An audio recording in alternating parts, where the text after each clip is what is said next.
تیسرا پرنسپل جو بڑا امپورٹنٹ ہے آج کل کے زمانے میں، دوسرا principle, the principle of indivisible and equal security. یعنی یہ نہیں ہے کہ جی سپر پاور اگر ہیں تو وہ جہاں دل چاہے ہم نے حملہ کر دیا. اور یہ یو این چارٹر میں بھی ہے. تو اگر آپ یو این چارٹر کے پرپز اور پرنسپلز دیکھیے تو اس میں بھی انڈیویزبل اور ایکول سیکیورٹی کی بات ہوتی ہے کہ ملک چاہے جتنا چھوٹا ہو، سب ممالک کو اختیار ہے کہ وہ اپنی سیکیورٹی کا بندوبست کریں. اور کسی کی بھی سیکیورٹی یہ نہیں ہے کہ وہ اس کی ریکوائرمنٹ یا اس کو آپ یوں دیکھیں کہ جی ہماری سیکیورٹی زیادہ امپورٹنٹ ہے اور دوسرے ملک کی نہیں ہے. تو ایک یہ پرنسپل انہوں نے اس کو ریٹریٹ کیا ہے. دوسرا پرنسپل ہے democratization of international relation and improvement of the global governance system. یہ بھی بڑا امپورٹنٹ ہے. یو این ریفارم کا ایک معاملہ چل رہا ہے اور اس کے بارے میں بات ہو رہی ہے. اور چوتھا جو پرنسپل یہاں پہ کہ world civilisation and value diversity, کہ ہر ملک کی اپنی اپنی سویلائزیشن ہے، کلچرل ہیں، تو ہر ملک کے اپنی اپنی جو ویلیوز ہیں ان کو خاتے میں رکھنا چاہیے. کوئی اپنا سسٹم امپوز نہیں کرنا. جو ویسٹرن دنیا کا ایک خاصہ ہے نا کہ وہ لبرل ڈیموکریسی، اپنی جو ان کے ڈیموکریٹک جس طرح وہ دیکھتے ہیں ڈیموکریسی کو، انہی سسٹمز کو وہ دوسروں پہ لاگو بھی کرنا چاہتے ہیں. اور سیکنڈ ورلڈ وار کے بعد اگر آپ دیکھیے تو یہی کچھ ہوا. جو ویسٹرن دنیا ہے انہوں نے اپنے سسٹمز، اپنے کلچر، اس کو ہم نیو امپیریلزم بھی کہہ سکتے ہیں. امریکہ نے بھی دیکھیے نا دنیا بھر میں اپنا کلچرل انفلوئنس تو بڑھایا نا، اور اسی نے کتنے کانفلکٹس کو بھی جنم بھی دیا. تو اب ان کا کہنا یہ ہے کہ ٹھیک ہے جی آپ کا سسٹم بڑا اچھا ہوگا لیکن ہمارے سسٹمز بڑے افیکٹو ہیں. چائنا کا جو اپنا ہمارا ایک پولیٹیکل سسٹم ہے ہماری حالات کے بالکل مطابق ہے، اس لیے ہم آپ کے سسٹم کو کیوں فالو کریں. ہمارا سسٹم ڈیلیور بھی کر رہا ہے، لوگ خوش بھی ہیں، خوشحالی کی طرف بھی جا رہے ہیں، اکنامک ڈیولپمنٹ بھی ہے، ہم پھر ایک سویلائزیشنل کنٹری، ہم آپ کے سسٹم سے کیوں فالو کریں. تو یہ بھی ایک اس میں دہرایا گیا ہے. آپ دیکھیے چین کا معاملہ یہ ہے کہ کیا چین چاہتا ہے کہ یوکرین میں جنگ ختم ہو؟ یہ ایک بہت بڑا سوال ہے نا. چین کو دیکھیے سب بڑا فائدہ ہو رہا ہے ان دا سینس. ایک طرف تو اس میں فشرز کریٹ ہو رہی ہیں نیٹو کنٹریز کے بارے، نیٹو اندر یورپین اور امریکہ کے درمیان. تو امریکہ ایک لحاظ سے جو ہے اپنی جو امپورٹنس ہے یورپ میں وہ کھو رہا ہے. دوسرا پھر یہ ہے کہ تھوڑا سا روس بھی پریشر میں تو ہے نا، روس کو بھی نقصان ہو رہا ہے اور روس کی ڈپینڈنس چین پہ بڑھ رہی ہے. اور پھر چین کو سستے داموں تیل بھی مل رہا ہے. تو آپ یوں کہہ سکتی ہیں کہ فی الحال چین میں کوئی ایسا پریشر نہیں ہے، کیونکہ دنیا جب پریزیڈنٹ ٹرمپ بھی گئے تھے اور باقی یورپین کنٹریز بھی ہیں وہ بھی چین پہ بار بار ان کو پریشر دینے کی ڈالنے کی کوشش کر رہے ہیں کہ آپ کچھ مدد کیجئے اور روس کو کہیے کہ اس جنگ کو روکے. لیکن چین کہتا تو ہے کہ ہم کوشش کرتے ہیں، لیکن میرا اپنا خیال ہے کہ چین کے انٹرسٹ میں فی الحال یہی ہے کہ جنگ جاری رہے. یا کسی طور مطلب یہ ہے کہ امریکہ بھی پریشر میں ہے، یورپ بھی پریشر میں رہے اور چین جو ہے وہ ان چیزوں سے فائدہ اٹھائے. لیکن at the end of the day permanent war یا انڈیفینٹ پیریڈ کی وار جو ہے وہ چین کو بھی سوٹ نہیں کرتی. کسی حد تک ایٹ سم اسٹیج جب چین کو یہ محسوس ہوگا کہ اب چیزیں کافی بگڑ گئی ہیں اور اگر یہ جنگ پھیلتی ہے بیونڈ یوکرین تو پھر دنیا کے حالات خراب ہونے کا تو اندیشہ ہے نا. تو چین کا ایک حد تک ہی انٹرسٹ اس وقت سرو ہو رہا ہے، اکنامک انٹرسٹ، اور کسی حد تک امریکہ ویکن ہو رہا ہے. امریکہ اور یورپ کے درمیان جو ایک اتحاد ہے وہ ویکن ہو رہا ہے، نیٹو ویکن ہو رہا ہے. تو اس وجہ سے چین کو یہ بات سوٹ کرتی ہے.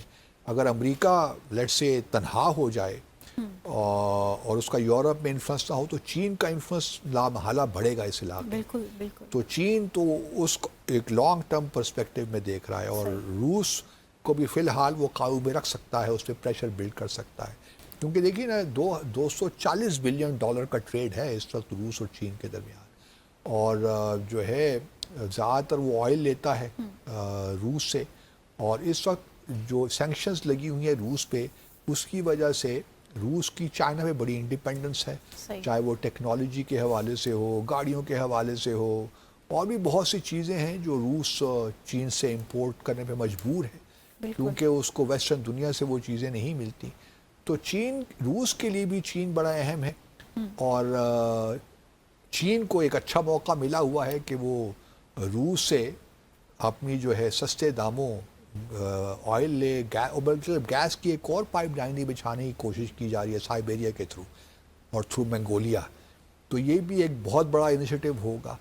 تو چین کو تو اس کا سوٹ یہی کرتا ہے کہ جنگ ہلکی ہلکی جاری رہے, کوئی ایگریمنٹ نہ ہو جائے, کوئی نیٹو تتر بتر ہو جائے, کلیپس ہو جائے, اور امریکہ جو ہے وہ ویسٹرن ہیمسفیئر تک رہ جائے. لیکن ویسٹرن ہیمسفیئر کے بارے میں بھی جو اگر آپ دیکھیں نیشنل سیکیورٹی اسٹریٹجی اگر آپ پڑھیے جو پچھلے سال آئی تھی ستمبر میں یا اکتوبر میں پریزیڈنٹ ٹرمپ کی, تو اس میں پریزیڈنٹ ٹرمپ نے یہ اندیا دیا تھا کہ اب ہمارے جو اسفیئر آف انفلوئنس ہے ویسٹرن ہیمسفیئر ہے. مطلب یہ ہے کہ وہ جو ایک پہلے گلوبل معاملہ تھا امریکہ کا کہ ہم نے ہر جگہ ٹانگ اڑانی ہے, وہ بات اب ختم ہو گئی ہے.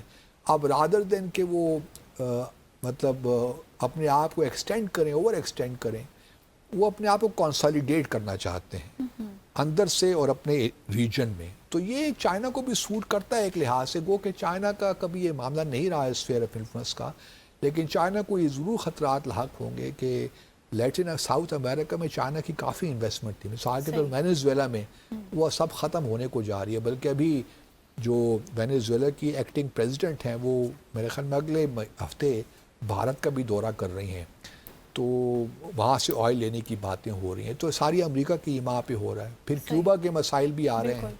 تو بہرحال صاحب آپ نے معذرت آپ کی قطع کلامی معاف, آپ نے کیوبا کا نام لیا, تو مجھے بتائیں کہ یہ جو یو ایس ہے یورپ کی طرح کیا ابھی آپ کو آئسولیشن میں زیادہ دکھ رہا ہے؟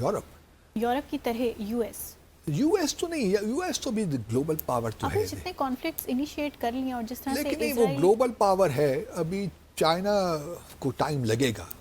You S still not isolated. نہیں آئی ڈونٹ تھنک سو. خود کوئی فیصلے کریں تو الگ بات ہے, لیکن آئسولیشن کی بات نہیں ہے میرے خیال. Let's take a short commercial break hair.